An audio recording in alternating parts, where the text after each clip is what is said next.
There's a battle going on over a performing killer whale at SeaWorld in San Diego.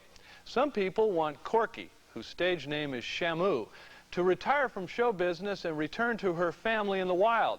They promise a heartwarming reunion among intelligent, sensitive, family-oriented orcas. There's just one problem. Corky's owners say no way. Nicknamed killer whales, orcas have a carefree life in the wild. This is how they spend their days, scratching their backs on rocks and scrambling around for salmon.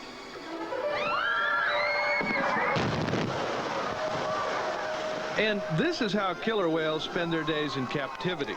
Headliners of a sun-splashed lounge act. Well, we'd like to welcome you to Shamu Stadium. Shamu of SeaWorld is really just a stage name. Her real name is Corky. She was captured in 1968 at the tender age of 3, and she's been in showbiz ever since. Well, all the trainers' relationship here with Corky is really good. I mean, we love her.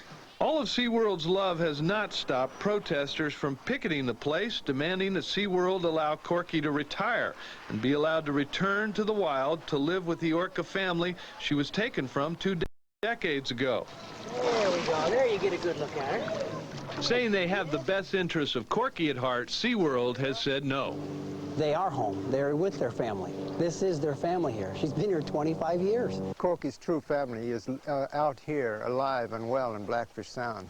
Blackfish Sound is in northern British Columbia. This is where Corky came from.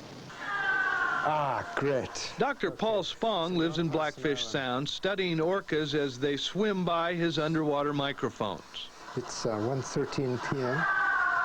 When you think about an orca family, you have to realize that this is a group of animals that are staying with each other for life.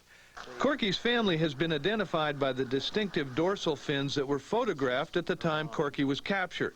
The family is called the A5 pod, and it is still in the area. This is the family to which you want to return Corky. That's exactly right. And at this point, there's still some of the original members that were alive at the time that Corky was alive.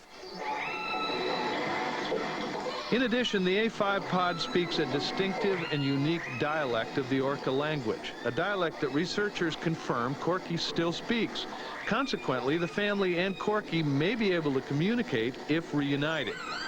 I want to make a gesture of restitution for the damage that we've done to the whales on this coast. Spong admits he feels guilty about Corky and other captive orcas. During the 1960s, he helped capture orcas for scientific study and to star as performing animals in oceanariums. Corky was taken in one of those capture operations, and now in SeaWorld, she and other killer whales are the subject of scientific study and protected as if they are now too fragile to live in the wild with their families. Oh, there's no question she's better off here. She's got everything she needs here. She doesn't have to worry about eating red-tide fish, get infections. She doesn't have to worry about getting caught in a big net and possibly drowning. There may be some argument about whether freeing Corky would be good for Corky, but there's no question at all about what it would do to SeaWorld. It would be a financial disaster.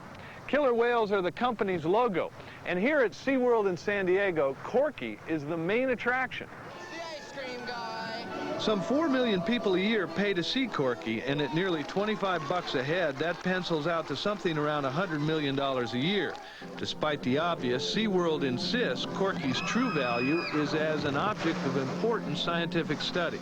The information that these whales are giving us is far more important than making sure that one gets a so-called reunion out in the ocean. You can't just haphazardly say, oh, let's put this over here and it's going to be wonderful. Well, how do you know that? You've got to have some knowledge. You've got to have some kind of basis to make that decision. Somebody's got to be first, though. Why not Corky? Because Corky's doing her role right here. Corky's got a job, you keep saying. She's got a role. Corky's already got a job. Absolutely, and she's very content at doing it. Is Corky content? What does she want? Where should she be living? If she were in the ocean, she'd have a couple of kids by now. She'd be a young mum. That's what Corky should be. SeaWorld thinks Corky wants to eat fish, splash water all over the front row, and hang out with guys in wetsuits who speak English, not orca. I say she's happy here. Yeah, she likes it a lot. Other performing killer whales are in the same boat as Corky, and the problem with this debate is that no one can know what the whales think about all this. But the fact of the matter is that SeaWorld owns Corky. She's property, and SeaWorld alone has the right to determine what's best for her.